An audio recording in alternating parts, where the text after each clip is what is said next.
necesidad que toma en cuenta Virginia Henderson es la necesidad de oxigenación. Entonces, en esto nos vamos a basar precisamente en el área, bueno, en todas las áreas que vamos a explorar a nuestro paciente, debemos tener en cuenta esta parte tan importante.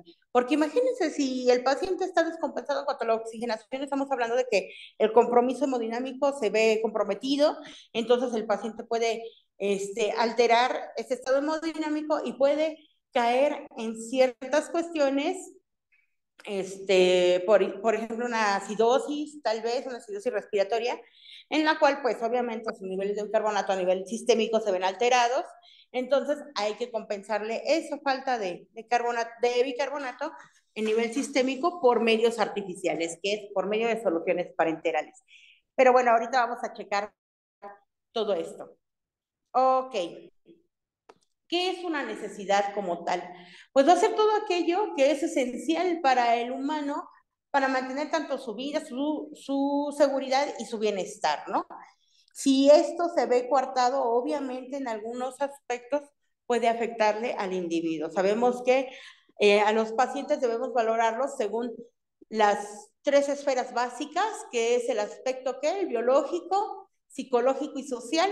Entonces, si algo de esto se ve alterado, obviamente va a perjudicar al paciente, lo va a desestabilizar en algún aspecto. Entonces, por eso es bien importante que nosotros, al momento de hacer una entrevista con el paciente, le hagamos muchísimas preguntas para poder obtener la mayor información posible, para poder nosotros determinar qué tipo de diagnóstico nosotros le vamos a dar y a partir de eso poder sufragar esas necesidades que tenga el paciente. Entonces, por ejemplo, vamos a un ejemplo clínico.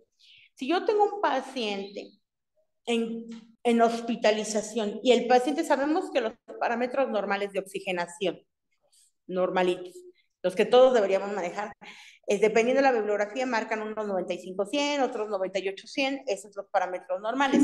Si empieza a desaturar el paciente, que empiezan a bajar esos parámetros, ¿qué preguntas le voy a hacer a mi paciente? Aparte de qué molestias tiene, siente la necesidad del aire.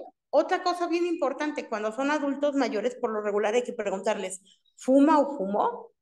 Otra, si son mujeres y a lo mejor dicen, no, nunca fumé, ok, cocinó con leña, usted usó leña, ¿por qué es importante preguntarle esto al paciente? Porque pues obviamente el producto de la combustión va a ser el dióxido de carbono, entonces esto se va a fijar más al organismo, a la hemoglobina, y el paciente se va a alterar en cuanto a sus capacidades de oxigenación, por eso es importante. Si yo tengo un paciente que tiene EPOC, los pacientes con EPOC, pues ya es un deterioro importante, y yo le pongo un oxímetro, un pulsioxímetro, no voy a esperar que ese paciente, incluso con un aporte de oxígeno suplementario, sature hasta 95, hasta 100, o sea, va a ser imposible. Esos pacientes por lo regular saturan lo máximo 86, 89, y estamos hablando de que está compensando bien esa necesidad de oxigenación. Por eso no hay que casarnos con la idea de que lo normal es 95-100 o 98-100, dependiendo cada paciente, también eso puede ir cambiando.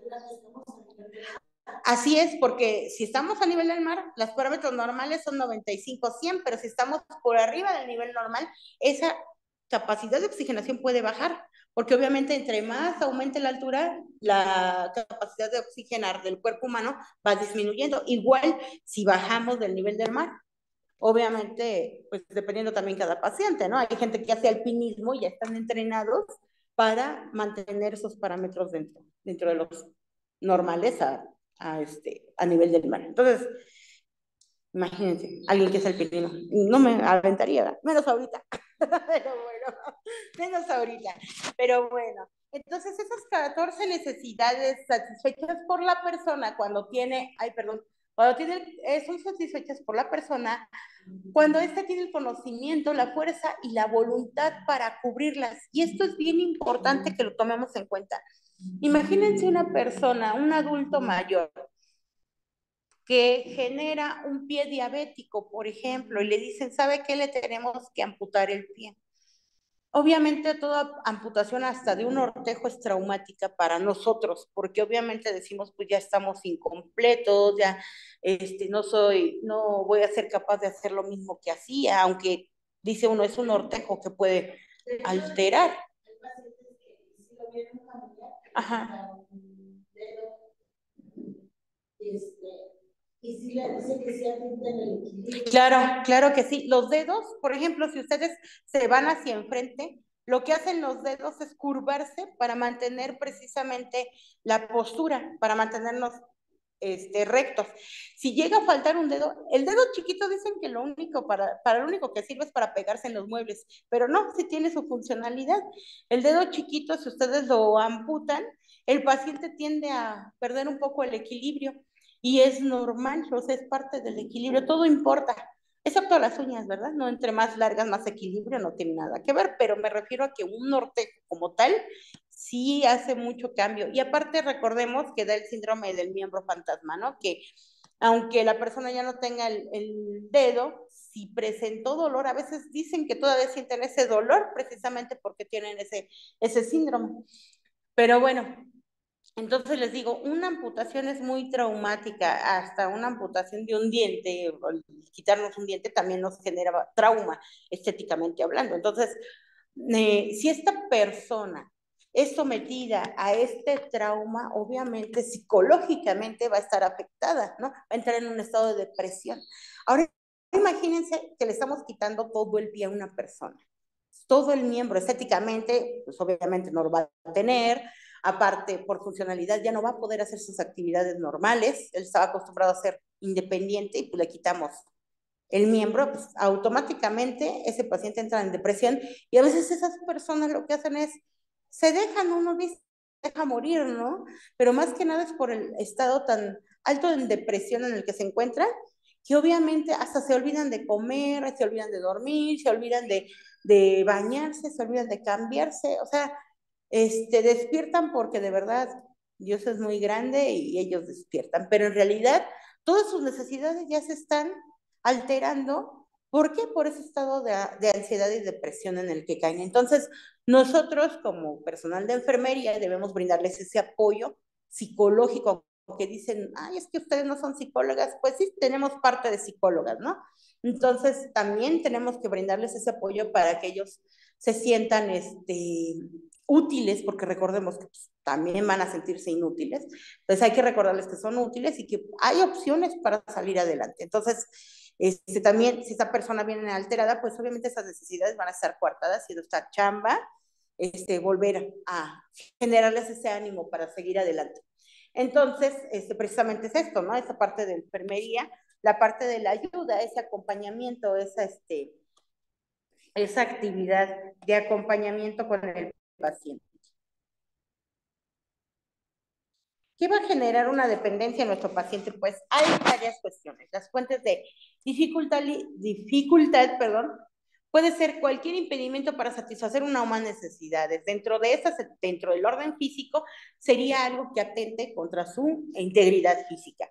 Una lesión, una amputación, o por ejemplo, a lo mejor una lesión, una persona que era completamente independiente, por ejemplo, no me gusta poner mucho este ejemplo porque dicen que ya traigo algo contra los motociclistas, pero bueno, un chico, 20 años, se accidenta en una motocicleta y queda cuadraplégico.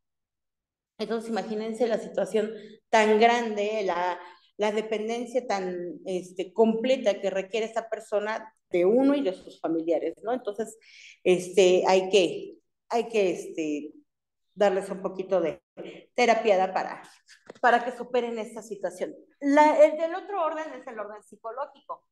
Por ejemplo, alguien que,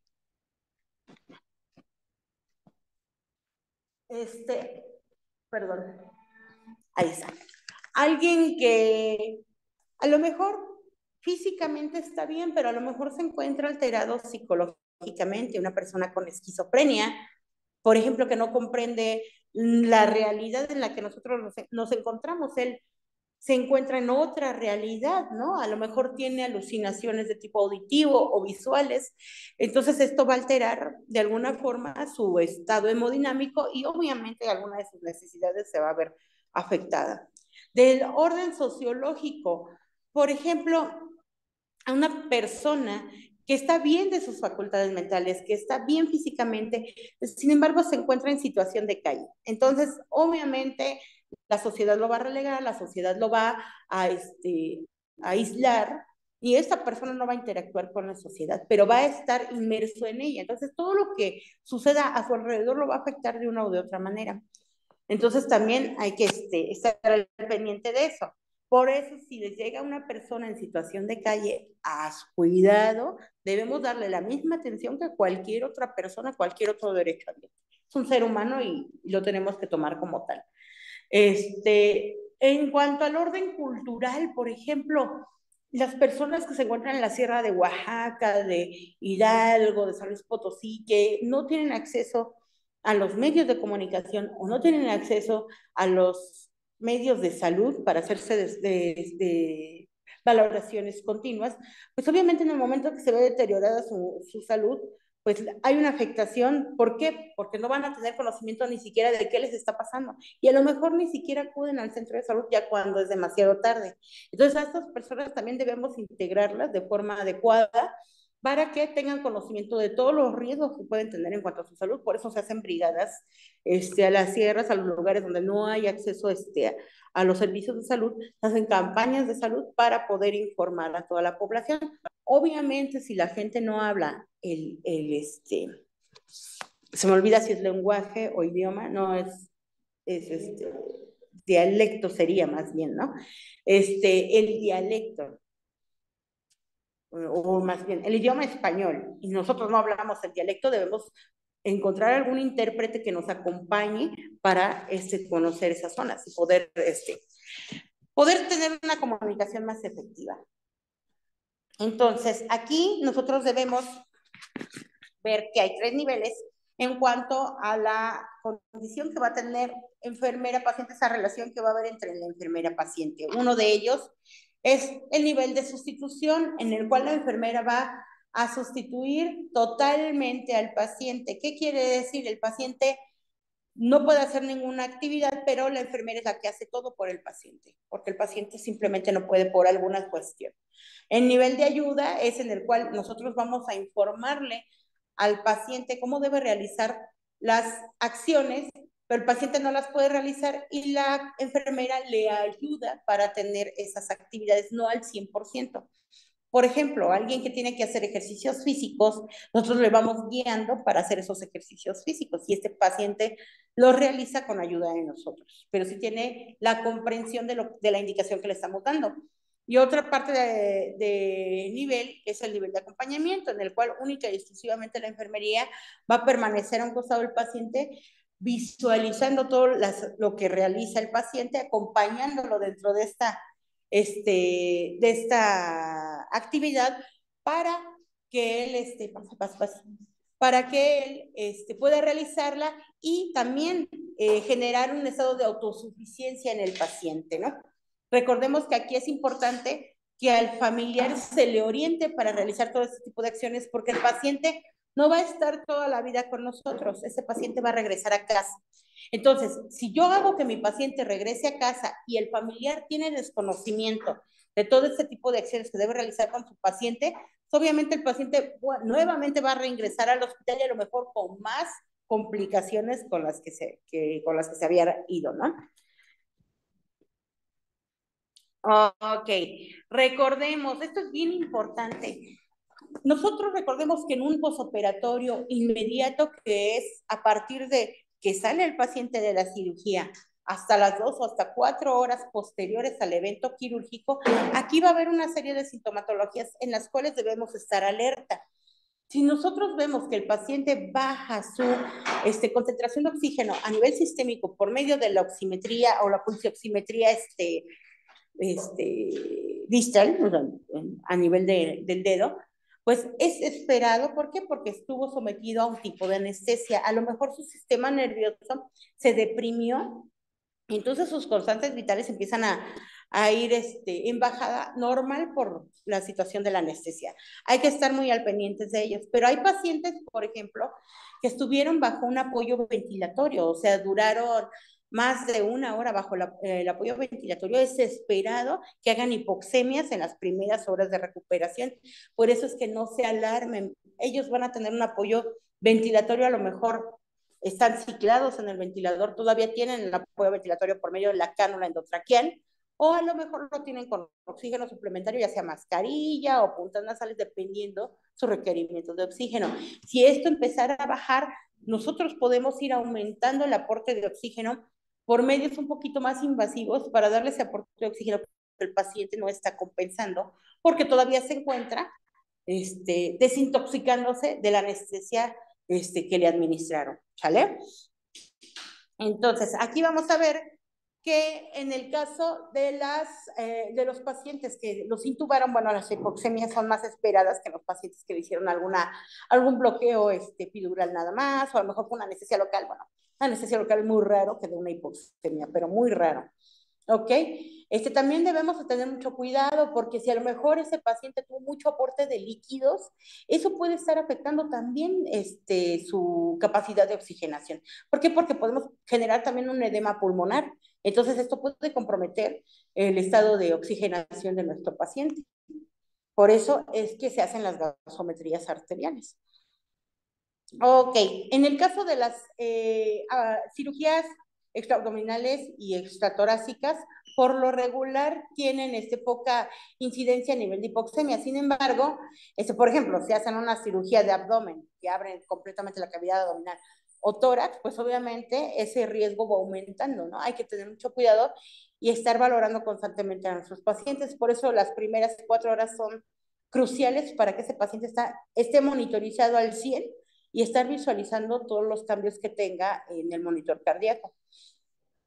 ¿Ok? De hecho, cuando salen a veces de cirugía, por eso les indican el nebulizador. Sí, porque tienen que humidificar la vía aérea, porque obviamente se lesionó la vía aérea, y más cuando estuvieron intubados, con aporte ventilatorio, sí, hacen edemas,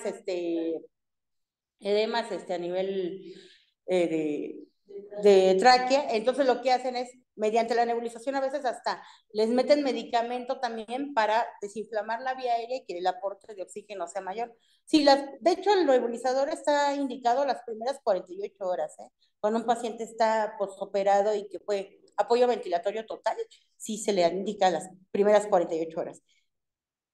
Dependiendo cómo vaya evolucionando, eso puede cambiar.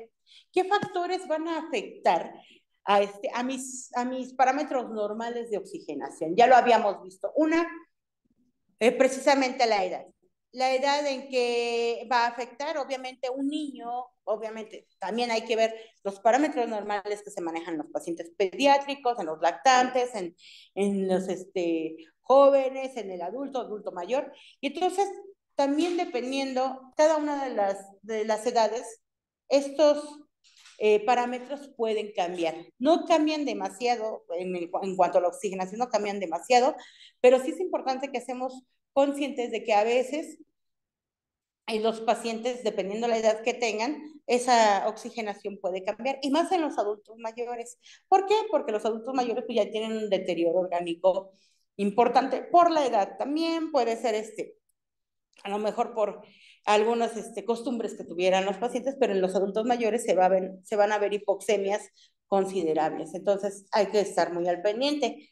En el caso de los pacientes obesos, por la misma falta de actividad, por la misma, el mismo sedentarismo, por la posición, porque la vía aérea se acorta, porque tiene mayor índice de grasa corporal, ¿sale? Entonces, pues obviamente estos pacientes tienden a bajar sus niveles de oxigenación sistémica.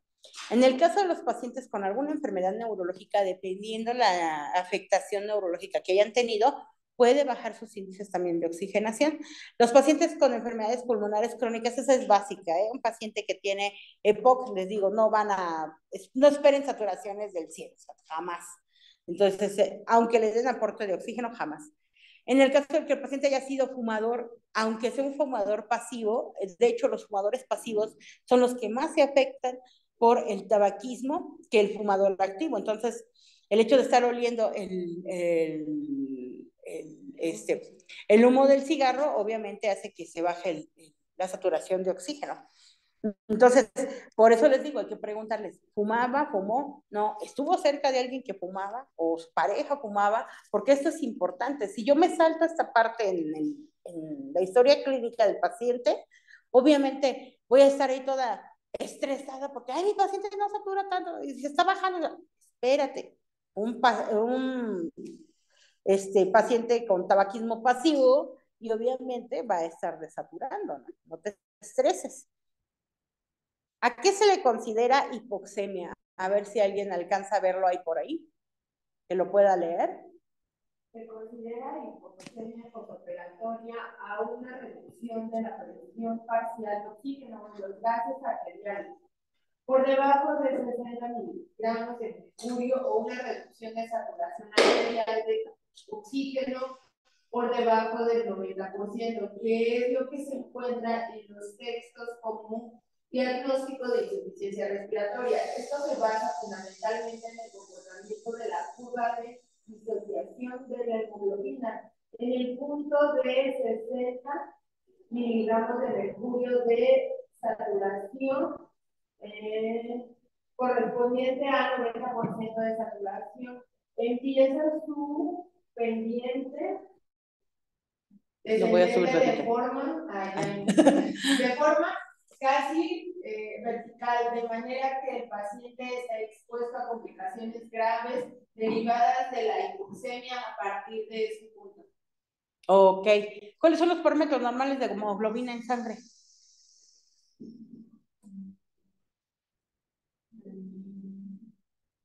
La mujer de 11 a 15 y el hombre de 12 a 16. No, hombre, la compañera sí sabe. Muy bien, está bien. Sí, esos son los parámetros normales. Así es. Entonces, en una gasometría arterial son los parámetros que debemos considerar que debe aparecer de hemoglobina. Si ese paciente baja la hemoglobina, podemos orientarnos hacia que tiene un problema de hipoxemia, ¿sale? Pero obviamente también ahí viene la saturación de oxígeno, dependiendo el tipo de gasometría que tomemos, gasometría arterial o gasometría venosa, ¿sale? Porque se pueden tomar ambas. Pero bueno, aquí lo que nos importa es la gasometría arterial. Ok, entonces vamos a ver que dependiendo de los niveles de saturación de oxígeno, podemos orientarnos hacia qué grado de hipoxia puede presentar este paciente. Sabemos que de 95 a 99 o hasta 100 son lo que marcan en la bibliografía como parámetros normales. De 91 a 94 es una hipoxia leve, ¿sí? Esto es a nivel general en oximetría con pulsioxímetro. ¿Ok?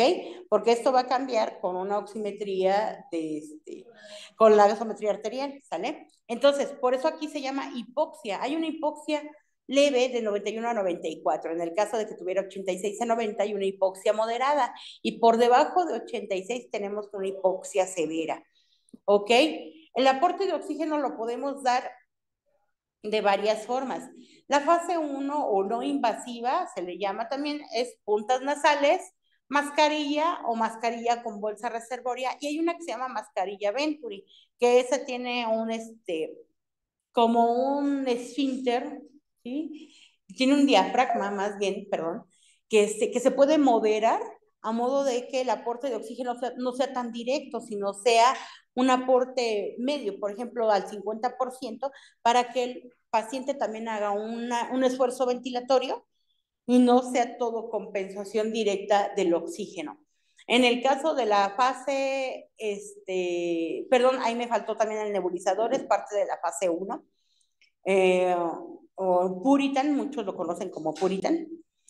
La fase 2 es el CPAP, ya sea por medio de mascarilla y algún ventilador que esté ciclado con este modo ventilatorio, o puede ser también con un concentrador de oxígeno que le brinde por medio de mascarilla a modo CPAP al paciente. En el ventilador, el concentrador de oxígeno, hace un esfuerzo expiratorio, o sea, lanza aire al paciente y el paciente responde a esa fuerza de aire que le entra al organismo con una fuerza relativamente igual. ¿Para qué? Para que los músculos de la ventilación, los músculos ventilatorios, se vayan reforzando. Para eso les ponen ese modo ventilatorio a los pacientes. Leí que el CPAP por lo regular se usa en pacientes con problemas de apnea del sueño. Así es. Por las noches se les coloca la mascarilla por un mes y los deja hasta cierto punto descansar, porque los pacientes con apnea del sueño no siempre andan con... Si es que se despiertan precisamente porque hay pausas inspiratorias, entonces los pacientes de repente dejan de respirar y entonces se despiertan porque el cerebro les dice, a ver, nos falta oxígeno, se despiertan y obviamente por eso pierden el sueño. Recordemos que para entrar a la fase REM del sueño necesita pasar por lo menos hora y media después de que uno empezó a dormir. Entonces imagínense, si ni siquiera duerme una hora, no descansa para nada, ese paciente va a estar todo el tiempo agotado. Sí, en la apnea del sueño se usa mucho. Mi papá, de hecho, tiene apnea del sueño y le tuvimos que poner CPAP y es un show estar monitoreando a un paciente porque sí, se lesiona mucho, sí. Sí, no, la piel, la mucosa, o sea, hay que estarlos hidratando, sí, claro. Sí, entonces en la fase 3, bueno, vamos a tener ya ahora sí un apoyo ventilatorio completo en los diferentes modos ventilatorios que existen, el SIMB, el asisto control, el BCB, dependiendo del tipo ventilatorio que sea el más adecuado para cada paciente. Y esto se puede dar por una vía aérea artificial, por ejemplo, como una traqueostomía, o se puede dar por una cánula endotraqueal, dependiendo lo que requiera nuestro paciente. Después de 14 días de incubación, se debe de, ya se está indicando una traqueostomía, porque si no muchos pacientes, ahorita con los del COVID, muchos pacientes por la incubación prolongada hicieron que no se están llegando a los hospitales, muchos pacientes con los COVID. Sí, fíjate, y bueno, en algunos casos les ponen tubo en T, los dejan extubados, se los ponen tubo en T para ver si aguantan a salir del modo ciclado del ventilador. Si en dado caso el paciente no aguanta y a lo mejor ya le dieron nebulizaciones para precisamente desinflamar todo lo que es la vía aérea y no compensa, nuevamente los intuban, pero los llevan precisamente para las traqueostomías, para ya hacerles la vía aérea artificial. Sí, sí es cierto. Muchos de los que estuvimos en COVID así estuvo la situación. Entonces, sí está bastante complicado. Miren, esa es la mascarilla Venturi, como les estaba marcando. Hay unas que son de bajo flujo, por ejemplo, tenemos las puntas nasales, que las puntas nasales, no sé si se alcanza a ver por ahí. Realmente, por ejemplo, las puntas nasales les da un aporte ventilatorio de un 4% al paciente. ¿Por qué? Dependiendo los mililitros que le estemos dando por hora al paciente. Por ejemplo, 1 mililitro 4%, 2 mililitros 8%, y así va a ir aumentando la capacidad ventilatoria de nuestro paciente, pero no es un sistema de alto flujo, ¿sale? No va a ser un aporte ventilatorio completo para el paciente. Si en dado caso el paciente, tenemos, por ejemplo, 5 o hasta 6 mililitros por hora, y el paciente no ha compensado la oximetría, la pulsoximetría, lo que tenemos que hacer es pasarlo a otro modo ventilatorio. No se puede sacrificar al paciente a que esté todo el tiempo forzándose a compensar la oxigenación con esas puntas nasales, porque si no vamos a provocarle una acidosis respiratoria. Por eso es importante de que si el paciente no compensa, pasarlo a otro modo de oxígeno suplementario de bajo flujo. Nos vamos primero a los de bajo flujo. Nos vamos a ir ahora a una mascarilla simple. En la mascarilla simple le podemos dar hasta un 60% de aporte respiratorio a nuestro paciente, ¿ok? Luego, hay compañeros que le suben y pasa, luego llegan compañeros o los mismos médicos les ponen mascarilla a los pacientes y lo suben a todo lo que da ¿cómo se llama? La graduación del oxígeno, lo suben al máximo, no me acuerdo cómo se llama esa cosa, y entonces el paciente a veces le da el golpe del oxígeno y en vez de ayudarlo a respirar, lo que hace es que es tanta concentración de oxígeno que el paciente se empieza a ahogar, se sofoca. Entonces lo que tenemos que hacer es nada más súbalo a un 5, máximo un 8 y ya estamos así como que muy máximo aporte de oxígeno precisamente para permitir que el paciente pueda captar la mayor cantidad de oxígeno posible y pueda compensar esa, esa desaturación que tiene tan importante. Igual si el paciente no sale de la desaturación, aunque sea una hipoxia moderada y que no sale de ese, no compensa, hay que irnos a otro modo, a otro aporte de oxígeno de bajo flujo. Ahora nos vamos a ir precisamente aquí a lo que es la mascarilla con bolsa reservoria. ¿Y para qué va a servir la bolsa reservoria? Precisamente lo que va a hacer es que se concentre ahí el oxígeno y también se humidifique, porque a veces el oxígeno directamente al paciente lo irrita, le irrita la vía aérea. Entonces, lo que hace la bolsa reservoria es precisamente compensar un poco la capacidad del oxígeno, darle fuerza al paciente para que genere fuerza en sus músculos respiratorios. ¿Por qué? Porque genera una presión a nivel del aire para mandarle el flujo al paciente. Y eso nos puede dar hasta una capacidad de un 80%. De igual manera, no se sube al máximo la aportación de oxígeno, máximo un 10, hasta la escala de 10 hasta 12 y todavía es así como que considerado alto. Entonces hay que tener mucho cuidado y estar monitoreando al paciente. A veces les doblan esta bolsa reservoria precisamente para aumentar la capacidad de aspiración del paciente, porque recordemos, las mascarillas traen unas válvulas laterales. Esas válvulas laterales, cuando vamos a usar esa mascarilla simple, deben estar abiertas. ¿Para qué? Para que el oxígeno fluya de forma adecuada y el paciente también pueda combinarlo con el aire que hay en el entorno y no le genere tanta presión inspiratoria.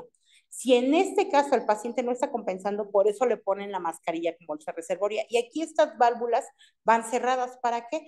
Para generar mayor presión y generar algún tipo así como de CPAP transitorio, ¿no? Algo más simple. Le generas bastante presión al paciente del oxígeno y el paciente tiene que respirar, inspirar fuertemente. ¿Para qué? Para que ese oxígeno entre a su organismo y disminuir la presión que está ejerciendo el oxígeno dentro de la mascarilla.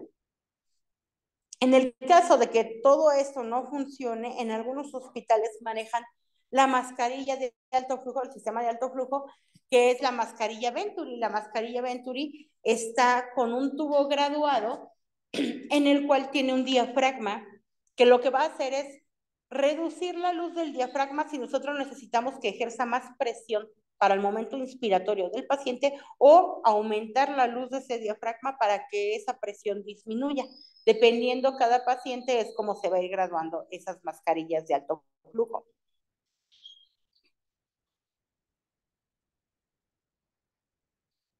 Ok, entonces vamos a ver que aquí vamos a encontrar 4 conceptos importantes. ¿Qué es eupnea? ¿A qué le suena eupnea?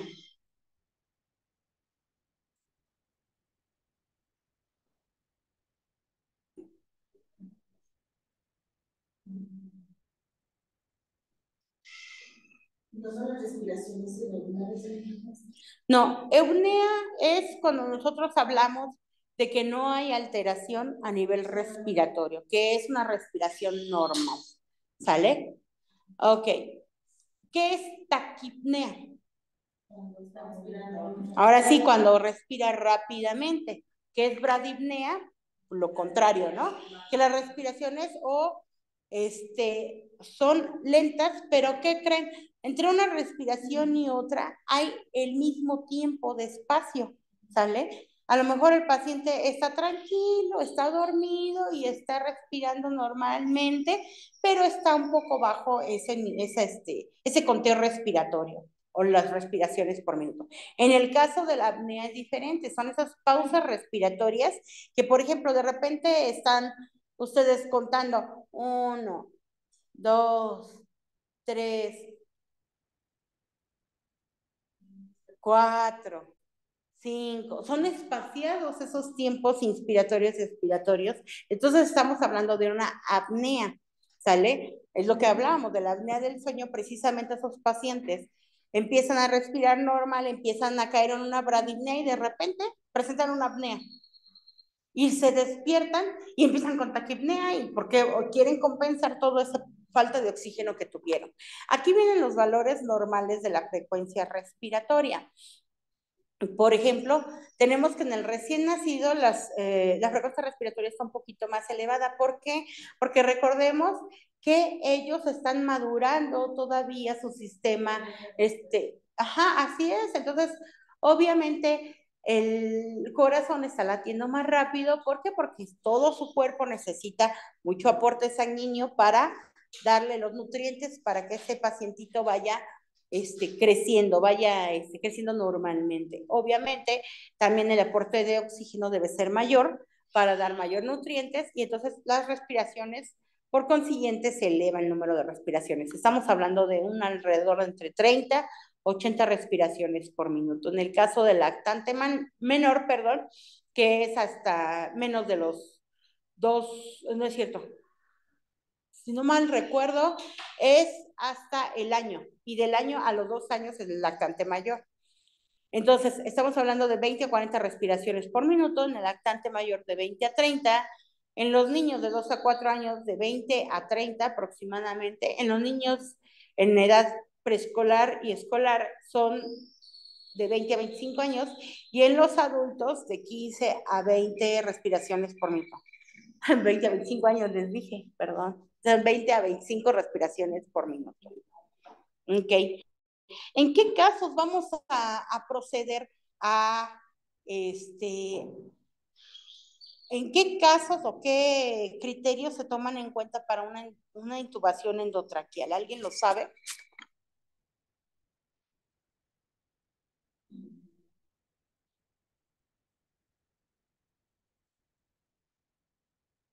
Cuando empieza con cianosis, cuando su trabajo respiratorio ya es más notorio, ya tiene más dificultad para respirar, que cuando ya pasó por tinta nasal, nebulizador, su oximetría no sube. Pero por lo regular tiene que tomar gasometrías. Ajá, toman gasometrías y entre ellas recordemos que parámetros normales de pH debemos encontrar entre 7.35 hasta 7.45. Si nosotros encontramos alterado el pH en el paciente y aparte tiene una oximetría central de menor a 70, entonces ese paciente va a entrar en una acidosis metabólica o en una acidosis pulmonar o acidosis respiratoria, perdón, y entonces es considerado un criterio para poder darle una intubación endotraqueal. Entonces hay que tener mucho cuidado y por eso es que nosotros debemos saber hacer una toma de gasometría arterial, porque a veces nuestros médicos, no todos lo saben hacer y casi siempre mandan a los internos, entonces los internos pobres ahí andan practicando y el pobre paciente anda multifuncionado. Entonces hay que tener mucho cuidado para la toma de gasometría arterial. ¿Sale? Aunque no lo crean, ya cubrimos la mayor parte, más bien ya cubrimos todo lo que es el programa de que nos tocaba de quirúrgica, a lo que viene dentro de su programa. La siguiente clase les voy a dar una clase que nunca había dado sobre el llenado de registros clínicos. Lo que vamos a ver dentro de las hojas de registros clínicos, a veces las diferentes instituciones pues usan diferentes tipos de registros clínicos. Vamos a tratar de ver ejemplos más o menos de los que existen y nos vamos a abocar un poquito más en cuanto a los cuidados previos al evento quirúrgico y durante el evento quirúrgico. Ahorita nos abocamos un poquito más a los cuidados postquirúrgicos, si se dan cuenta dentro de las presentaciones. Pero sí, quiero que me digan ahorita, por ejemplo, alguna duda que tengan del programa, de lo que se ha visto, o algo que haya que reforzar, algo que recuerden o que se les complique. A ver, chicos, por allá en línea, los oigo muy adormilados. Todo bien, ninguna duda. ¿Seguros? Bueno, entonces para empezar a preguntar. ¿Sí? Ah, qué bueno. Yo creí que no. No, sí, yo creo que sí. Ok, entonces, por ejemplo, ya les puedo preguntar, a ver, compañera, ¿por qué a mí? Ok, por ejemplo, deme 3 nombres de instrumental quirúrgico que pueda usar en la fase de hemostasia de los tiempos quirúrgicos. Hemostasia, recordemos. Ok, me está dando el primer tiempo quirúrgico, ¿cuál es? Corte, ¿no? Ok. En hemostasia.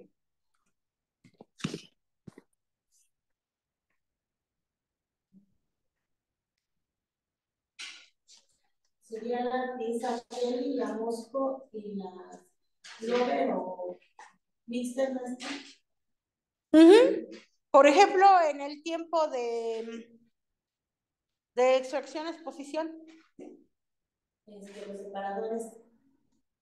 Ok, ¿cuáles separadores? Porque hay muchos separadores. Por ejemplo, el juego del 1 es un separador de familias.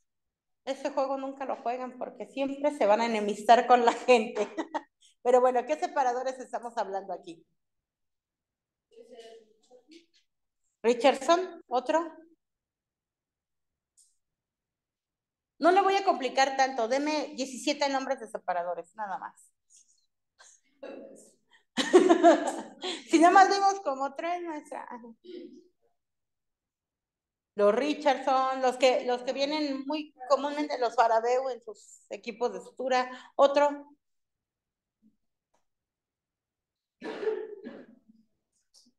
El Duval también es otro tipo de separador. Ok. A ver, compañera, para la síntesis, deme 3 materiales de sutura que puedo utilizar. Ah, los divers, fíjense, ya salió otro. Oiga, maestra, yo tengo una duda. Ah, ¿ya ven cómo empiezan a generarse dudas? Por ejemplo, bueno, ahorita la clase de oxigenoterapia, pero ¿cómo calculamos el nivel de litros que le vamos a pasar al paciente? Ok, lo normal que ponemos a un paciente en un sistema de bajo flujo es hasta 3 mililitros hora. Te estoy diciendo que cada mililitro te compensa 4% de la oxigenación que tú tienes en pulsioximetría. Por ejemplo, tú tomas una oximetría y tu paciente está desaturando hasta 82%. ¿Cuánto le falta para llegar a un 95%?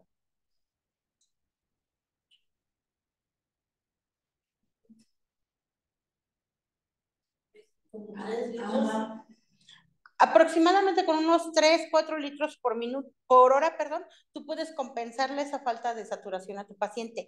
Si en dado caso tú le pones 3 y tu paciente empieza a compensar, pero a lo mejor no te llega hasta un 95%, que te compense hasta un 90%, le metes un mililitro más. Te vas hasta 4 mililitros por hora.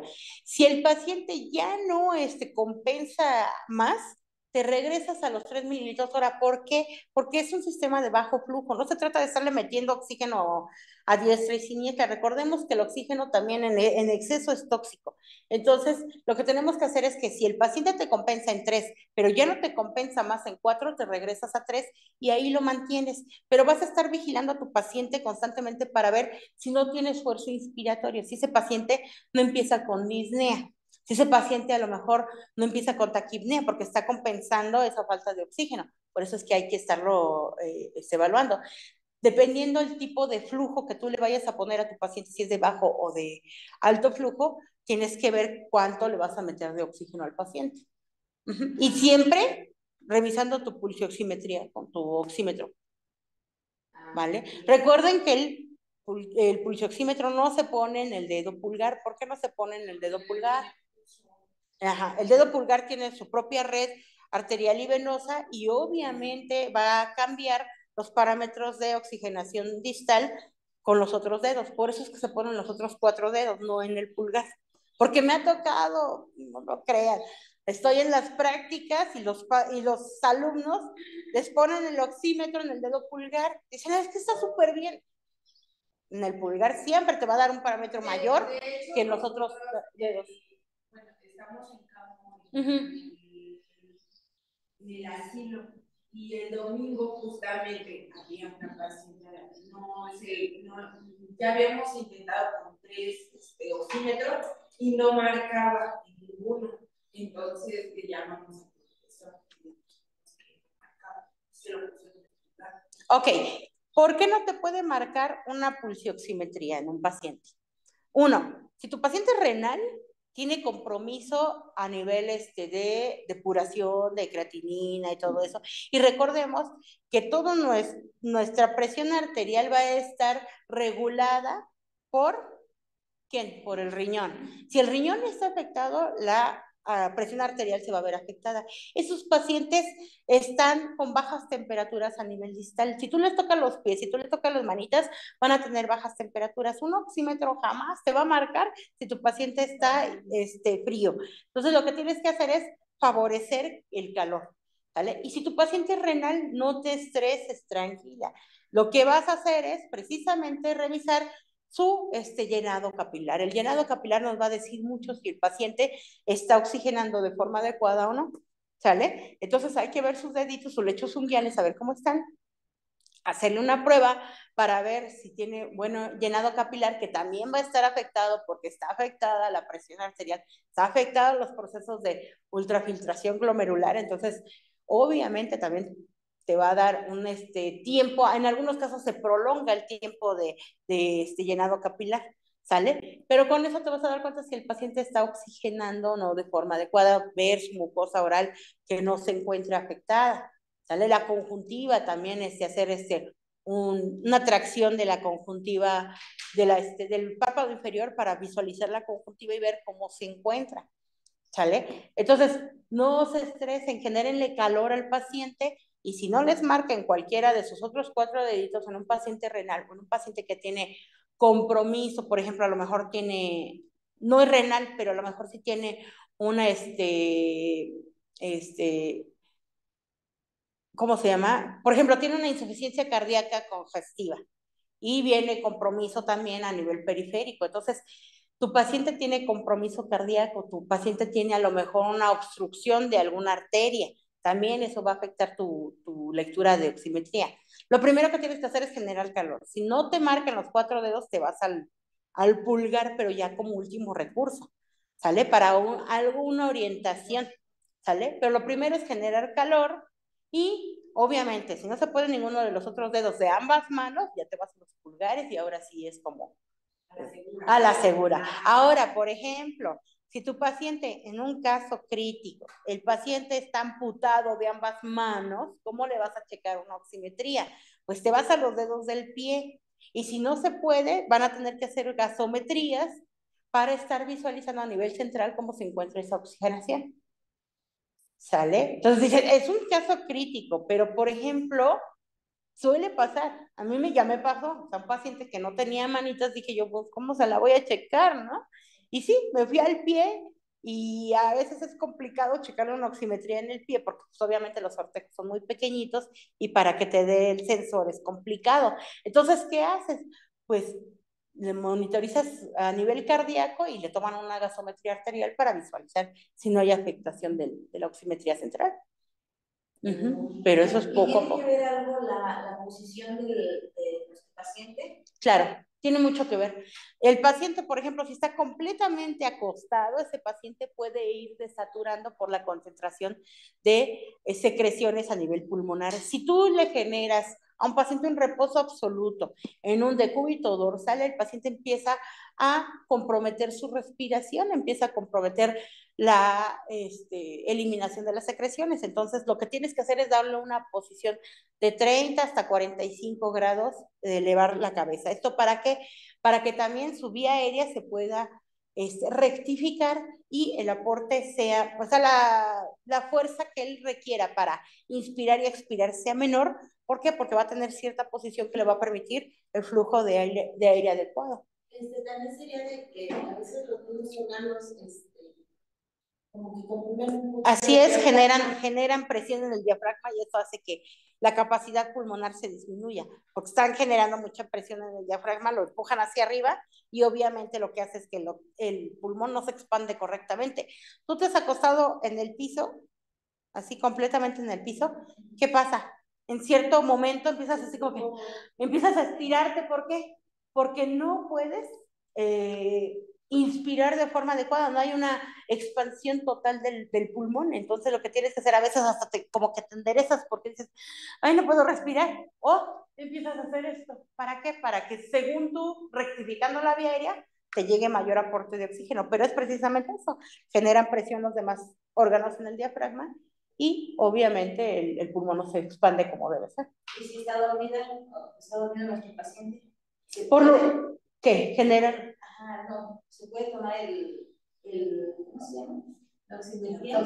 Claro, de hecho, sin problema. Por ejemplo, a lo mejor tú tienes un paciente bajo sedación y a lo mejor está monitorizado y a lo mejor tiene pulsioxímetro del monitor, pero ¿qué te dice que eso es real o no? A veces se le toma la gasometría o a lo mejor tú lo haces con tu oxímetro o el portátil, ¿no? Y entonces vas a estar viendo cómo va a ser ese paciente. A veces no se creen mucho lo de los monitores porque algún sensor puede estar mal, alguna situación puede estar mal. Y a lo mejor hasta incluso tu oxímetro tiene baja la pila y por eso te marca saturaciones diferentes. Deben estar checando la pila de sus oxímetros, porque sí es cierto, se baja la pila del oxímetro y en todos te marca 95%. A todos los que le checas pulsioximetría te marca 95%. Y tú así de, es un paciente con EPOC, es un paciente con... ¿Por qué me marca 95%? O a veces no te marca porque la pila no está bien cargada o ya está baja. Observar al paciente. Incluso te marcan a lo mejor tu oxímetro, una oximetría de 82 y tú dices, ¿quién? El paciente está desaturando, ¿no? Y tú ves al paciente y el paciente bien tranquilo. Y te dice, no, oiga, siente que le falta el aire. No. ¿Qué le parece? Vamos a ponerle unas puntitas de oxígeno con 1 mililitro hora, nada más para darle un poquito más de aporte de oxígeno. Ok, se las pones un ratito, o que lo ponga de forma intermitente, un ratito se lo ponga, un ratito se lo quite, para ver si con eso compensa mejor su respiración. Si no, le mandas ejercicios. A ver, vamos a respirar de forma adecuada, que a veces no sabemos respirar. Los pacientes se desaturan porque están así, todos doblados, y aparte están respirando así, con la boca, ¿sale? No hacen inspiraciones completas. Entonces, lo que tienes que hacer en primera, dar posición al paciente. Rectificas al paciente, ¿qué? Le generas una rectificación de su vía aérea. Lo enderezas. Pasa mucho con los viejitos. De repente están así todos doblados y nomás empiezan a bajar su capacidad respiratoria. ¿Por qué? Porque están doblados y están generando presión en el abdomen. Y entonces eso presiona el diafragma y obviamente no van a ventilar como debes. Le tienes que dar posición. Segunda, le tienes que pedir que inspire y expire como debe ser. No sabemos hacerlo. Nosotros respiramos por la boca y sacamos el aire por la boca y no es así. Debemos inspirar por la nariz y expirar por la boca. Eso es lo que debemos hacer. Pero los viejitos se les olvida, hay que decirles. ¿Sale? Y con eso van a empezar a compensar. Si eso no les ayuda, hay opciones para que el paciente fortalezca, perdón, sus músculos respiratorios. Por ejemplo, pueden usar algo que se llama inspirómetro incentivo. El inspirómetro incentivo es un sistema de 3 tubitos que tiene unas bolitas y tiene una manguerita. Todo lo que van a hacer es ponérsela al paciente y decirle, respire por la nariz, inhale, y luego exhale por la boca. Y lo que hace es suben las bolitas. Si voltean ese inspirómetro, es al revés. Le piden al paciente, va a hacer una inspiración fuerte. Entonces agarra el paciente y lo que hace es por la boca hace y por la misma boca lo saca. Si hace una inspiración profunda, esas bolitas se levantan. Si no, se quedan abajo. Ese es un inspirómetro incentivo y se debe usar de ambas formas para que el paciente fortalezca sus... Inflar globos, eso les ayuda también a nivel cardíaco para prevenir infartos, o bolsas de papel. Les genera disminución de ansiedad por la falta respiratoria y fortalece sus músculos respiratorios. Perdón, alguien por ahí en línea me comentaba algo y ya la interrumpí, no sé quién era. A ver, chicas, porfi, por ahí. ¿Sí me escuchan? Ya no me quiere contestar. Dice, ay, me interrumpió, ahora ya no.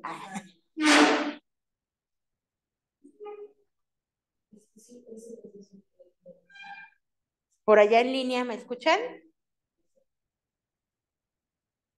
Yo creo que se fue.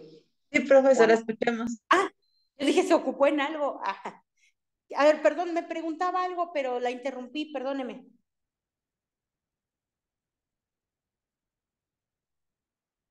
¿Qué me preguntaba? No, yo no pregunté. ¿No? Ah, yo creo que la compañera se ocupó, la compañera que me preguntó, porque alcancé a oír así como que me hablaron, pero no. Sí. Entonces, ¿qué signos y síntomas debo estar alerta en mi paciente? A lo mejor es un paciente que ni siquiera está monitorizado. Es un paciente que llegó por un dolor abdominal en estudio. No, vámonos a algo más sencillo. Llegó por una hernia inguinal. Ni siquiera está encarcelada. A lo mejor está programado para un procedimiento quirúrgico. Yo ya lo preparé, pero de repente el paciente empieza a sentirse mal. ¿Y qué pasa con ese paciente? ¿Qué voy a ver en ese paciente que me va a mantener en alerta y decir, mi paciente tiene bajo aporte de oxígeno? ¿Qué puedo ver yo en mi paciente que me va a generar esa alerta? ¿Qué debo vigilar en el paciente? Que no presente cianosis a nivel de mucosas orales, a nivel de lechos unguiales, ok. ¿Qué más debo valorar en el paciente? El esfuerzo respiratorio. Si mi paciente de repente empezamos a ver básico, ¿qué pasa cuando a ustedes les falta el oxígeno? ¿Qué es lo primero que hacen? Tratan de meter más aire. ¿Y qué pasa? Se llevan la mano al pecho, ¿no? Porque, ay, siento como que no puedo respirar. Entonces, eso me da una alerta. Cuando el paciente se lleva la mano al pecho, una de dos, o tiene dolor precordial o tiene dolor por tipo de fuerza inspiratoria, ¿no? Que le falta la oxigenación. Entonces, le preguntamos al paciente, ¿qué tiene? ¿Qué le pasa? ¿Se siente bien? Y si el paciente dice, es que siento como que no respiro, ok, vamos a primero colocarnos bien, enderecese un poquito, ya porque está toda doblada. Vamos a ver, respire conmigo. ¿Por qué puede darse la dificultad respiratoria? No solo por factores externos, a lo mejor el paciente está pasando por una crisis de ansiedad. ¿Alguien ha tenido una crisis de ansiedad? Ahora con lo de COVID se elevaron las crisis de ansiedad a más no poder. ¿Alguien ha tenido una crisis de ansiedad? ¿No? Es lo más horrible que se le puede desear a alguien. Yo las tengo a cada rato. Entonces, empiezas con taquicardia. Luego sientes que el corazón se te va a salir de no sé dónde, que hasta no lo puedes sacar. No lo digo porque se queda grabada la clase. Pero bueno, que a lo mejor de un esfuerzo se te va a salir el corazón. Empiezas a sentir una presión en el pecho y empieza a falta respiratoria, ¿no? Y empiezas a taquipnea. Empiezas con diaforesis. Ajá, empiezas a sudar frío. Se te ponen las manos frías y empiezas a querer correr. Entonces, los que ya sufrimos de ansiedad, sabemos que eso es un ataque de ansiedad. ¿Sale? Pero a lo mejor es una persona que es por primera vez que le está pasando y dice, es que no sé qué me pasa, me va a dar un infarto, me voy a morir. Calma, tranquilo. Lo primero que hacemos es monitorizar al paciente. ¿Vale? Le checamos la oximetría. A lo mejor la oximetría te marca bien, pero el paciente siente que le falta la respiración, pero es precisamente porque está pasando un ataque de ansiedad. A lo mejor el paciente sí tiene compromiso respiratorio, le checas la pulsoximetría y sí empieza a desaturar. Número uno, ¿qué vamos a hacer aparte de monitorizarlo? Oxígeno. Lo primero que debemos hacer es oxígeno. Por ejemplo, ustedes están en el triage de urgencias, a lo mejor están en el área de choque y de repente llega un paciente que está inconsciente, ¿sale? Y llega en camilla o lo traen en la silla de ruedas que el pobre viene medio paciente arrastrándose y medio en la silla, ¿no? Entonces, lo colocan y lo primero que deben hacer es el aporte de oxígeno básico, soporte vital básico, oxígeno, ¿sale? Visualizar que la vía aérea no esté comprometida.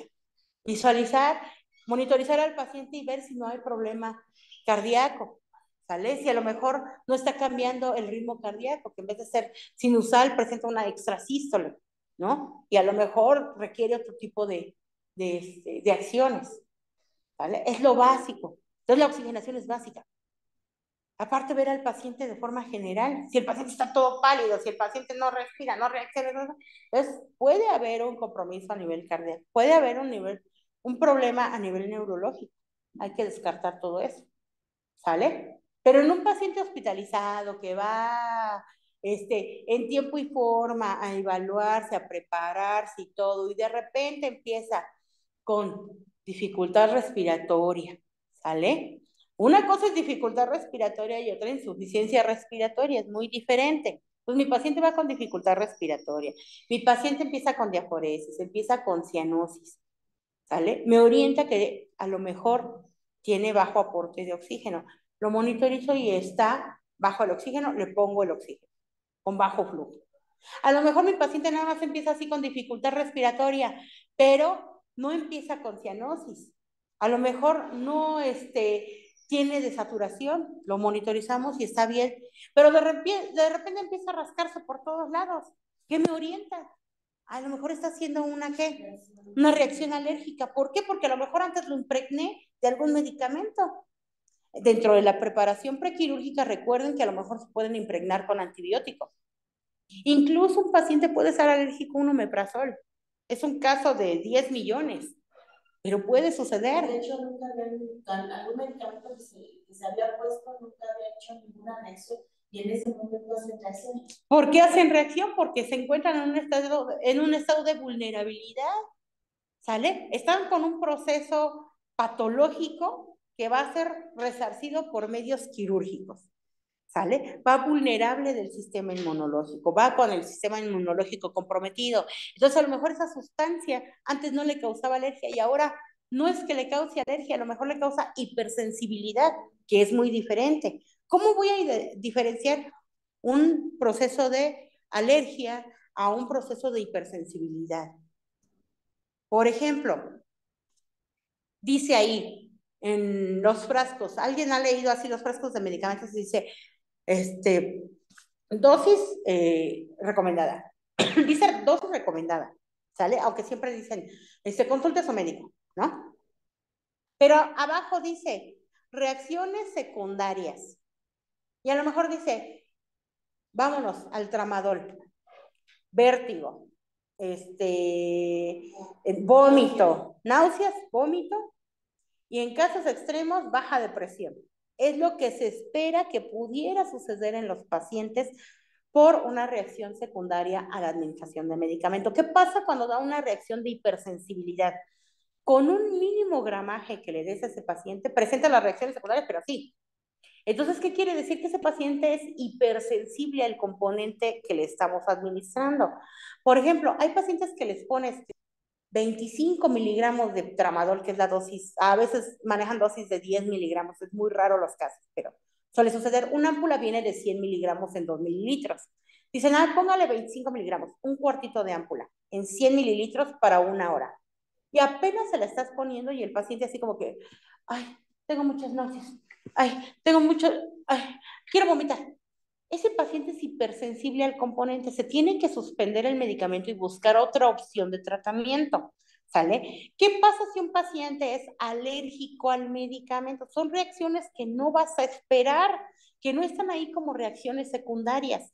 ¿Qué quiere decir? Que a lo mejor al paciente apenas se lo estás pasando y empieza a ponerse rojo la vía venosa por donde va pasando. Es lo básico. Se pone rojo, rojo, rojo, rojo, empieza a generarle calor, después empieza a generarle escozor y luego todo se empieza a llenar de ronchitas, o sea, viene un rash, ¿sale? Por la reacción alérgica. Son reacciones que no están esperadas, que no están dentro del medicamento esperadas. Entonces, lo tienes que suspender y meterle un antihistamínico. Por lo regular le meten metilprednisolona o hidrocortisona, que es lo que, hidrocortisona es lo que más les mandan por lo regular. Nada de tómate una loratadina, ¿no? Pues si lo tienes en el hospital, mejor métele por vía venosa una hidrocortisona, métele 100 miligramos y sin problema. ¿Sale? Pero no es hipersensibilidad. Pero a lo mejor ese paciente dentro de esa hipersensibilidad o dentro de ese problema alérgico ya presenta una disnea o una insuficiencia respiratoria. Por eso es importante saber la diferencia entre uno y otro. ¿Sale? Disnea es la dificultad respiratoria. La insuficiencia respiratoria es cuando tus parámetros ventilatorios no aumentan más allá del 90% de saturación y hay una insuficiencia respiratoria, ya sea leve o grave, ¿sale? Dependiendo cómo sea. ¿Sale? ¿Alguna duda, chicas, hasta aquí? ¿Todo bien? La compañera está entretenida, es que me encanta porque dice, está entretenida en la clase, pero me estoy durmiendo, está entretenida en la clase, pero me estoy durmiendo. Sí, cuando uno trabaja y estudia es complicado mantenerse despierto.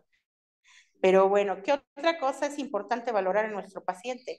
También, por ejemplo, los pacientes que tienen trombosis venosas periféricas, ustedes le van a ver la mano y va a estar toda azulada en grados severos de una trombosis o una insuficiencia periférica, por ejemplo. Dependiendo si es arterial o venosa, va a estar más azulada la mano o hasta ennegrecida, ¿no? Ya es una necrosis importante. Pero a veces llegan los compañeros estudiantes y valoran al paciente y le ven la manita medio morada al paciente y dicen, ese paciente está desaturando, póngale oxígeno.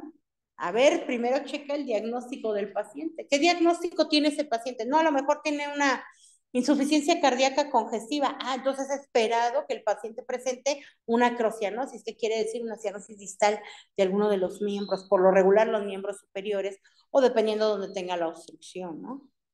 Entonces, se va a ver medio morada, no se estresen, hay que ver también el diagnóstico del paciente. Por eso es importante conocer todo lo del paciente. Por eso les digo, hay que leer bien el expediente, a lo mejor el médico no te lo deja ver, chécate la hoja de ingreso de urgencias, ¿por qué ingresó? Y tú por ahí te vas a orientar también a qué diagnóstico puede tener ese paciente. Sí, claro, porque no es solo el diagnóstico que te dé el médico, sino el diagnóstico que ustedes también van a valorar para ese paciente. ¿Y qué necesidades debo cubrir en ese paciente? O sea, ¿qué necesidades están viendo afectadas? Si a lo mejor ese paciente entró por un dolor abdominal en estudio, a lo mejor el paciente no ha evacuado desde hace 3, 4 días y por eso tiene el dolor. Entonces, ¿qué es lo primero que hacen? Pues cambiarle la dieta o a lo mejor dejarlo en ayuno y se procede a que le pongan le den a lo mejor lo primero que hacen es senócidos, ¿no? Un día, pero si el paciente ya está así, con una distensión abdominal importante, con dolor y todo, un enema. Y si no evacúa, pues hay que ver si a lo mejor no hay una obstrucción intestinal, una oclusión intestinal, que por eso le esté generando el cúmulo de heces fecales y le esté generando dolor. Y esos pacientes también presentan diaporesis por el esfuerzo respiratorio, la ansiedad de que no pueden evacuar. ¿Ustedes han ido al baño? ¿Ustedes han ido al baño a hacer popó cuando están estreñidas? ¿Qué es lo primero que pasa? Empieza con taquicardia, empieza con diaporesis por el esfuerzo. Aparte, estamos, se oye muy raro, pero así es el término, se está excitando el nervio vago. Recordemos que el nervio vago inerva toda nuestra musculatura lisa. De hecho, a mí me pasó cuando me operaron la tiroides, pues como tocaron un poco las características, me tuvieron que poner un implante de calcio. Ay, no, qué horror, qué horror. Sudaba yo cuando lo dejé de casi 5 días, pero sudaba yo y hasta se marea uno. Sí, claro. Bien, se siente horrible cuando no podemos hacer nada. Sí, no, es horrible porque estás generando una presión intraabdominal mayor por el esfuerzo de tratar de evacuar y aparte todo eso te genera que el nervio vago esté irritado todo el tiempo y estás con taquicardia, con diaforesis, y empiezas con ansiedad, te duele la cabeza, claro, porque estás aumentando también el flujo de la presión arterial, te pones hipertenso, todo se altera. O sea, un paciente no tomen a juego cuando un paciente te diga es que no he evacuado y empiece a alterarse todo hemodinámicamente, se empieza a alterar todo. ¿Por qué? Porque pues, esa falta de evacuar, recordemos que es una de las necesidades básicas. Imagínense si no desalojamos de todo el contenido del intestino, se empieza a acumular, acumular, acumular y luego para sacarlo es un problema. Los pacientes que luego están impactados, también hay que tener mucho cuidado el desimpactarlos porque podemos generar, tanto se puede irritar el nervio vago que podemos causarles un paro cardíaco, paro cardiorrespiratorio al paciente. Entonces hay que tener mucho cuidado. El hecho de desimpactar a un paciente no es nada más meter la mano ya. Debemos tener bastante cuidado al momento de manipularlo. ¿Ese equipo de disección? Al ratito me van a, hola, guapa, al ratito, porque me va a mandar Karime, unas cosas contigo, Yare. ¿Qué te digo? Ajá. ¿Te doy de una vez para que le des? ¿O al rato? Voy a estar allá. Ajá. Allá en el saloncito donde sube la otra vez. Sí, perdón, es que no me ubiqué. Ay, qué gente. Bueno, déjalo ahí en un rinconcito, sí. Ajá. Perdón, entonces me voy de repente, ¿verdad? Entonces, sí hay que considerar mucho eso, y aparte también, si al paciente, por ejemplo, le hacen un procedimiento endoscópico, también hay que estar monitoreando. Después del procedimiento endoscópico, hay que ponerle una monitorización por lo menos unas 4 horas. ¿Por qué? Porque pueden irritar tanto el nervio vago que puede empezar a desaturar el paciente y a presentar problemas cardíacos y generar un paro cardíaco. ¿Por qué? Porque están estimulando el nervio vago. Entonces sí es bien importante ver por qué el paciente puede estar desaturando. Puede ser por muchas cuestiones. Hay que descartar todas. ¿Vale?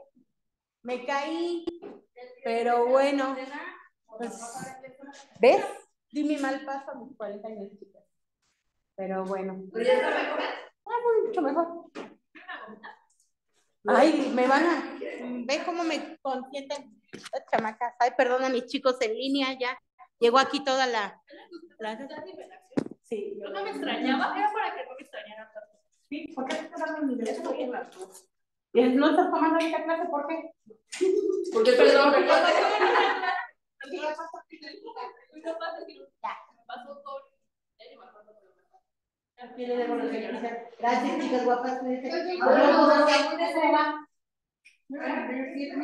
Qué bárbara, ya. Vete que me canso de verte. Ok, chicas. Entonces, así está la situación. Sí, ya tengo comida. Ajá. Entonces, también, por ejemplo, una vez tuvimos una paciente que esa paciente era una paciente que la habían operado del tobillo. Resulta que la operan del tobillo y se le olvida al ortopedista darle anticoagulantes. Y esa paciente ya se iba de alta. Entonces, va la paciente al baño, regresa y empieza a decir, es que me siento mal, es que me siento mareada, es que siento que me falta el aire. La recostamos en la cama y la paciente entra en paro. Ya no pudimos hacer absolutamente nada, la paciente falleció. ¿Qué sucedió ahí? Si al paciente que operan de ortopedia, cualquier fractura es una situación de riesgo para generar trombo. Recordemos que los huesos en la médula ósea generan las células sanguíneas. Entonces, si ese factor de hematopoiesis se encuentra comprometido, podemos generar coágulos que esos pueden viajar por el torrente sanguíneo y dan una tromboembolia pulmonar o cerebral. Entonces hay que tener muchísimo cuidado. Esa paciente fue lo que pasó. Esa paciente hizo un trombo que se le fue al pulmón, cayó en paro, perdió respiratorio y la paciente ya no salió. Entonces, y era una paciente de fractura de tobillo que ya se iba a ir de alta. Ese día se iba de alta. Entonces, por eso les digo, hasta que el paciente no salga del hospital, no esté cruzando la puerta, ese paciente todavía es nuestra responsabilidad y debemos estar vigilándolo. Ese paciente, por moverse tempranamente, generó que ese trombo viajara y obviamente esa paciente falleció. Entonces, pues imagínense la carga legal que puede conllevar esto, ¿no? Entonces, pues sí, obviamente demandaron, obviamente ganaron, sí, por una negligencia. Y todas las personas que estuvieron comprometidas en el tratamiento de esta paciente, obviamente tuvieron una implicación legal y obviamente sufrieron las consecuencias de esa responsabilidad legal. Digo, gracias a Dios, soy feo, pero gracias a Dios yo no estaba dentro del tratamiento de la paciente. Yo fui nada más a brindarle el aporte en el momento que cayó en paro, pero yo no estuve con esa paciente.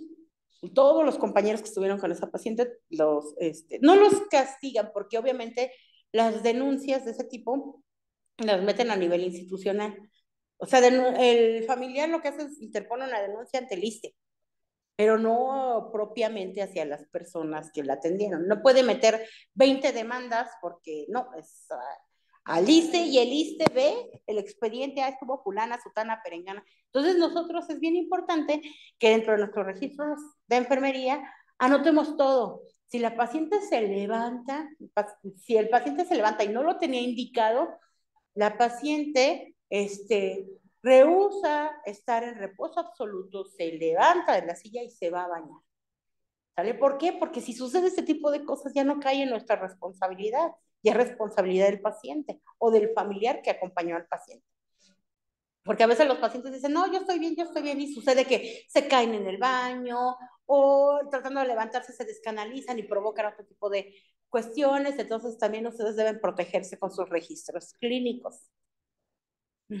Que precisamente eso vamos a hacer la siguiente clase, vamos a ver cómo se debe redactar una nota de enfermería, porque a veces parecen chismógrafos en vez de notas de enfermería. Y el paciente me dijo, y yo le contesté, y luego el familiar me dijo, no se trata de eso, es hacer una nota adecuadamente redactada para evitar este tipo de situaciones más adelante. Le voy a traer varios ejemplos de notas de enfermería que hacemos y los hacen los especialistas garrafales, ¿eh? O sea, de verdad, en primera no se le entiende a la letra. Y si ustedes se van a la normatividad, dice que debe ser letra legible, letra de molde, no se les entiende. Otra, se equivocan y rayan lo que se equivocaron y adelantan. Así no se corrige un documento legal. Un documento legal se coloca lo que está erróneo entre paréntesis y adelante se hace la aclaración. Nada más. ¿Sale? Porque quiere decir que lo que está entre paréntesis está mal. Y adelante vamos a hacer la aclaración de lo que está sucediendo. Nada más.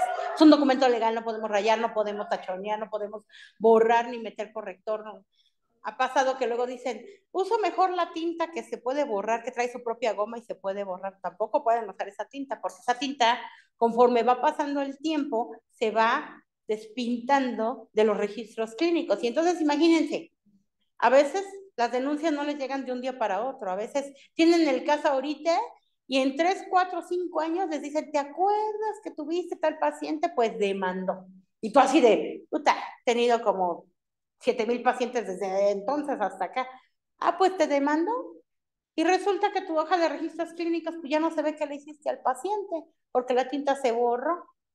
Entonces ya no saben qué le hiciste, si le hiciste algo bien, si le hiciste algo mal.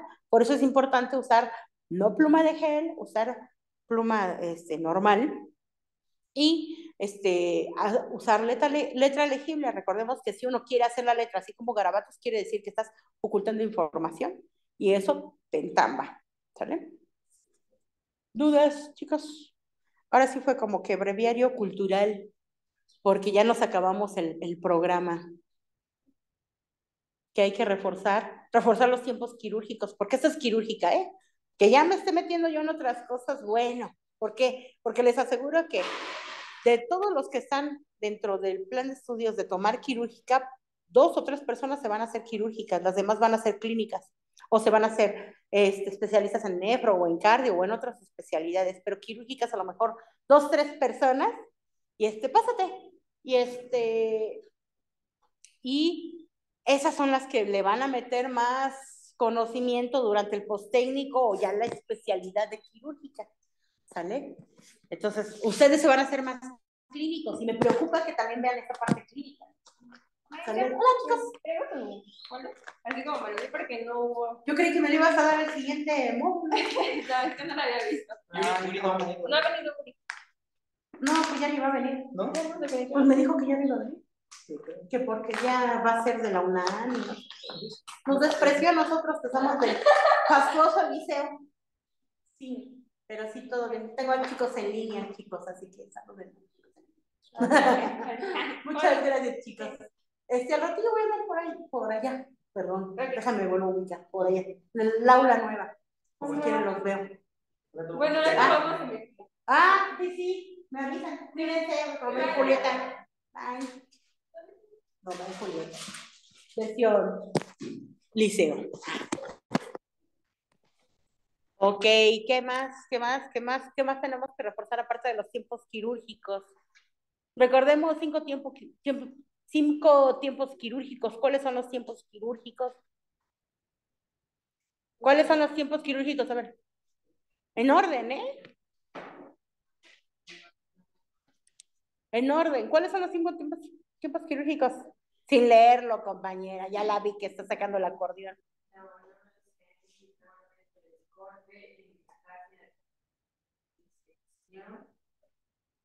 Separación Se parece a la exposición, que es lo mismo. Ajá. Ese es el que te dijo la madre. Eso parece a la exposición y luego sigue cierre o sutura, ¿no? ¿Qué pasó? Es quirúrgica, no es... No me hagan quedar mal. No me hagan quedar mal. Ok, áreas quirúrgicas. ¿Cuántas áreas quirúrgicas existen, compañera?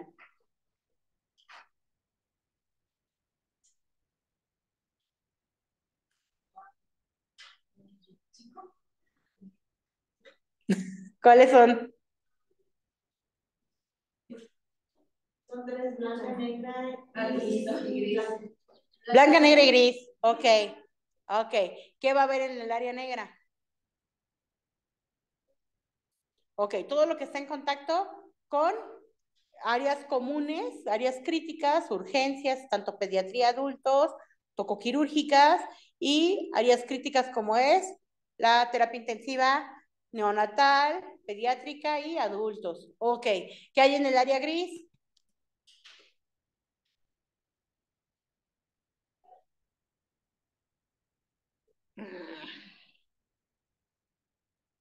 ¿Qué hay en el área gris? ¿Y cómo debemos acceder a esa área gris? Los pasillos. Los pasillos que llevan hacia los diferentes quirófanos. ¿Qué más hay en el área gris? Las Las tarjas. tarjas donde se lavan las manos. Ok, para hacer el lavado quirúrgico, los lavados de manos. ¿Qué más?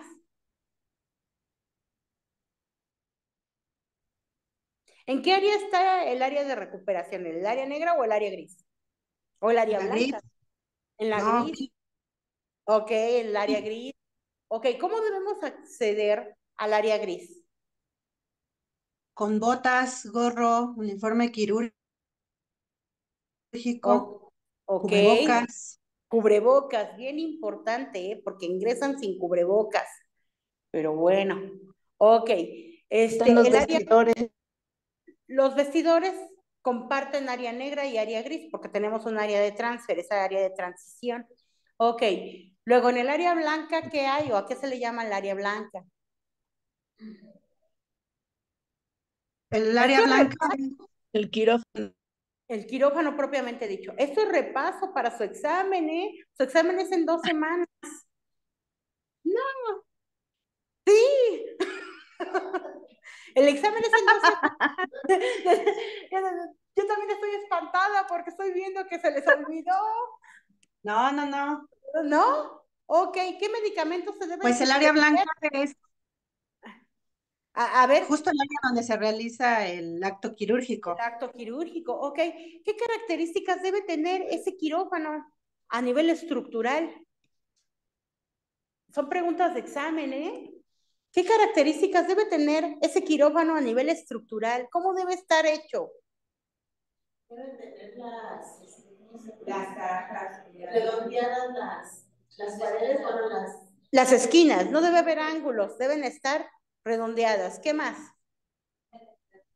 Debe tener colores tenues. Colores claros o colores tenues, ok. Buena iluminación, ¿qué más? El suelo y las paredes no deben de ser absorbentes, deben de ser Deben lisos ser y de fácil lisas, no limpieza. porosas, claro, y de fácil lavado. Ajá. ¿Qué más debe haber en el quirófano, además de esa estructura? Deben de Buena tener una temperatura específica ¿Qué temperatura, compañera? entre 20 y 22 20, 25 grados aproximadamente. Ok. ¿Qué más grados. debe tener ese quirófano? La iluminación ya lo dijo la compañera. ¿Ese quirófano puede tener ventanas? No, No, pues no, ese quirófano no debe tener ventanas. ¿Por qué? Porque no debemos permitir que ingrese el aire por ningún lado. Ese tiene un sistema de ventilación propio y único para los quirófanos. ¿Sale? Tiene un temporizador más que un sistema de ventilación propio. Es las un puertas deben extractor de de... ser corredizas Las puertas deben ser corredizas, no abatibles. Antes eran para evitar abatibles y generaban corrientes de aire y esto genera corrientes de que, aire. exacto, que el quirófano se contamine. ¿Qué más debe tener ese quirófano?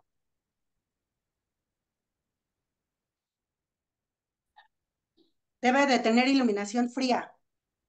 Iluminación fría o iluminación blanca, ¿no? Se le llama. Ah, Ok. Ajá. ¿Qué más?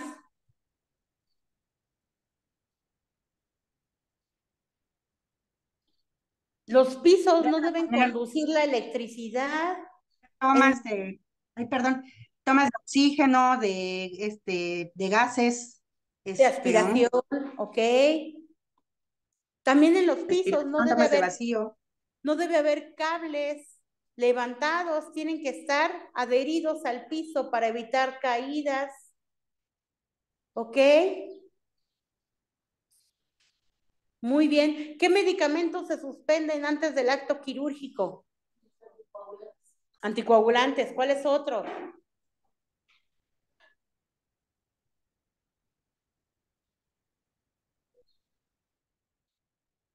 Mi paciente toma losartán, ¿se lo puedo suspender antes del acto quirúrgico? Antihipertensivos no se suspenden. Otra vez, antihipertensivos no se suspenden. Y se los vuelvo a decir una vez más, antihipertensivos no se suspenden a menos que el médico lo indique. Pero el antihipertensivo se debe dar.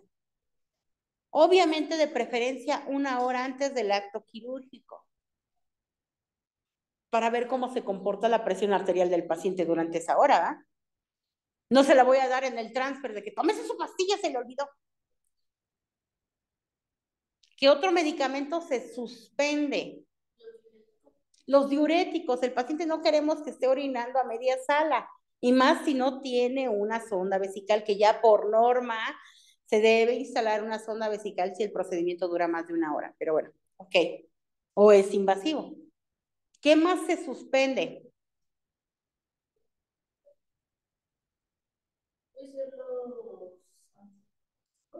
¿Aprovechó? ¿Los anti qué? Sí, acá, donde fuimos la otra vez. Ajá. Sí, gracias. Ajá. Los antidepresivos, todos los medicamentos que son de tipo psiquiátrico, por ejemplo, los ansiolíticos, los antialucinógenos, ¿cómo se llaman los otros? Procinéticos, ¿qué otros? Todos esos medicamentos también se suspenden. ¿Qué otros se suspenden? Ajá. Se suspenden también las insulinas y los hipoglicemiantes, ¿sale? No se administran, ¿por qué? Porque si el paciente está en ayuno, puedo descompensar al paciente y va a ser una hipoglicemia grave en el quirófano, ¿sale? No se les olvide, todo esto viene en el examen. Que ya hacen 2 semanas, compañera en línea. Es que él hizo así. Yo también me espanté. No, bueno. Ok, ¿qué más es importante? ¿Qué tipo de cuidados debo tener en el paciente para prepararlo para el evento quirúrgico? ¿Mi paciente puede ir con sus uñas con cristales de Swarovski a quirófano? No. ¿Qué más? Ni cremas, ni desodorantes, ni perfumes. ¿Qué más? Prótesis. Bien importante quitarle las prótesis y preguntarle al paciente, ¿su prótesis es movible o fija? Porque luego a medio quirófano se quieren quitar la prótesis y nos hablan. Oye, tu paciente dejó su placa dental aquí en el quirófano, ahorita te la mando. Y esa es básica, ¿eh? Ropa interior tampoco debe ir. Si la paciente va en su periodo, debe ir sin toalla sanitaria, sin ropita interior. Lo que hacen es nada más ponerle un pañalito a la camilla. ¿Qué más? Accesorios, todos los artículos de metal. Si tiene el anillo de bodas que nunca se quitó en su vida, hay que quitárselo. Ni modo. ¿Sale? ¿Qué más? Ah, obvio, los lentes, ¿no? Todos los accesorios. Ahorita va a empezar la compañera. No traer Aretes, esmalte. pulseras, no traer esmalte, aunque le quiten los cristales de Swarovski, hay que quitarle también el esmalte. Y si tiene, ¿cómo se llama este? Jelly, también hay que tratar de quitárselo. Es complicado, pero hay que tratar de quitárselo. ¿Qué más?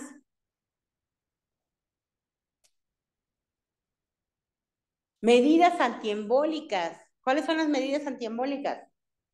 Medias de compresión alterna o un vendaje de miembros pélvicos. ¿Por qué le pongo el vendaje de miembros pélvicos? ¿Para qué me va a servir el vendaje de miembros pélvicos? ¿Y qué tipo de vendaje le voy a poner a mi paciente?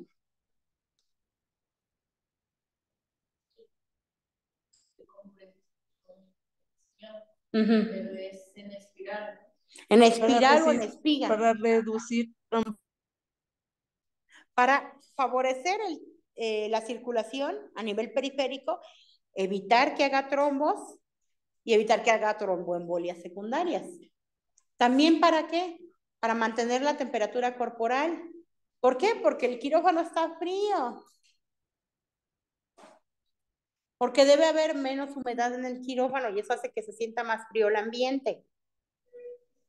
Entonces debo mantenerle el calor. Y aparte porque el paciente va a estar más de 1 hora en quirófano y estar acostado sin moverse, eso genera edema de miembros pélvicos. Hay que disminuirlo. Para eso es el vendaje también. ¿Sale? ¿Qué otra cosa le voy a hacer a ese paciente que lo voy a meter a cirugía? poner su gorrito. Ah, importante también ponerle el gorrito porque se nos va. Vendaje de miembros pélvicos. Ajá, vendaje de miembros pélvicos. Ya lo habíamos comentado. ¿Qué más? Preguntarle si no lleva ropa interior, no debe de llevar nada de ropa interior, ni anillos, ni pulseras. Si ya le quitamos la tanga, ya le quitamos los anillos hola, ya le quitamos toda la joyería de la abuela, ya.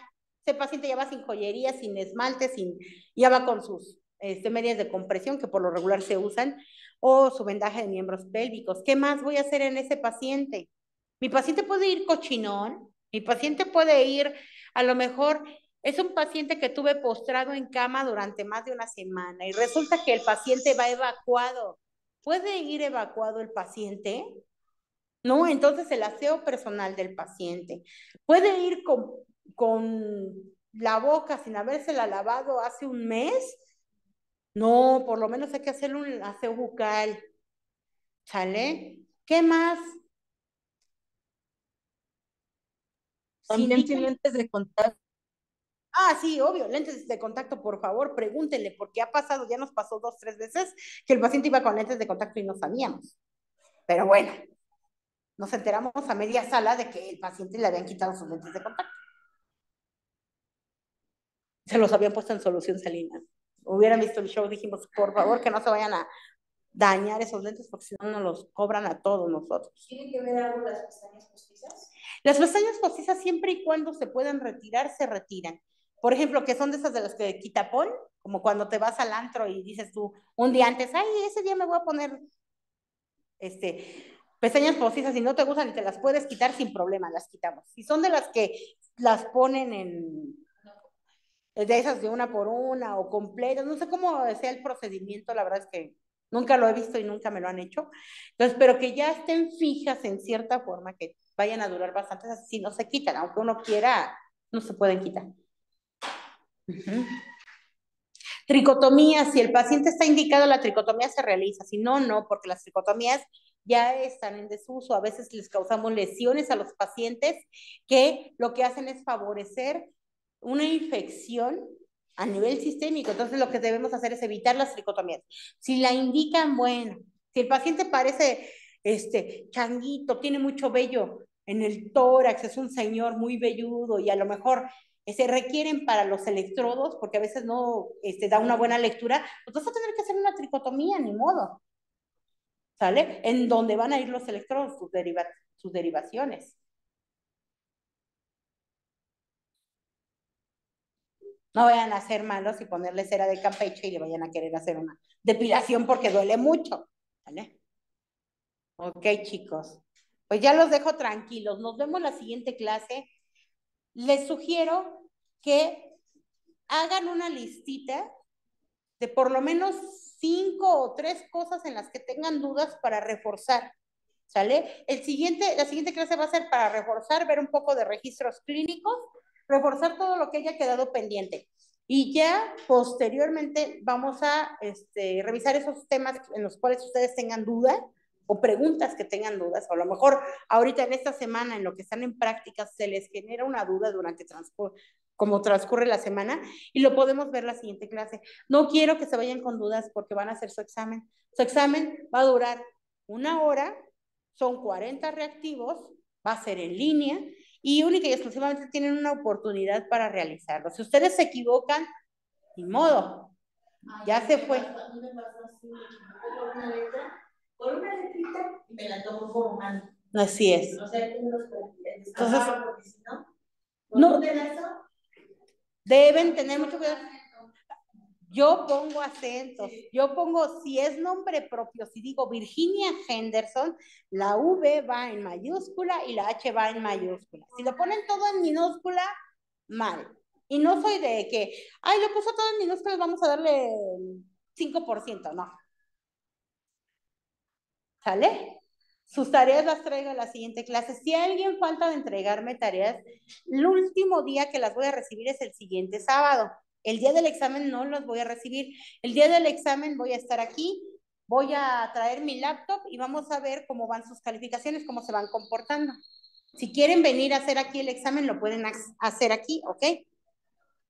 Si no, lo hacen en casa, va a estar abierta la plataforma desde las 0 horas del sábado 27 hasta las 0 horas del domingo 28.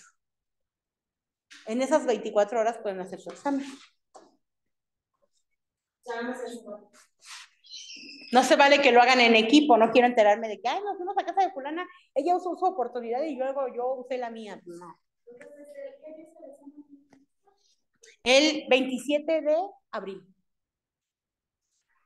Me da caras, el 27 de abril. Cuídense mucho los que están en línea. Dios los bendiga, nos vemos dentro de 8 días. Chicos, cuídense. Dios los Hasta bendiga. luego, licenciada. Gracias. Dios los bendiga, cuídense.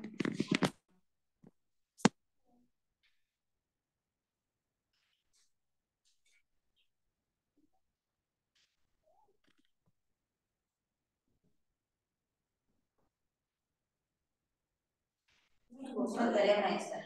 Creo que está de cada semana, de los mismos específicos. ¿Ok? Ok, sí. Va. Lo doy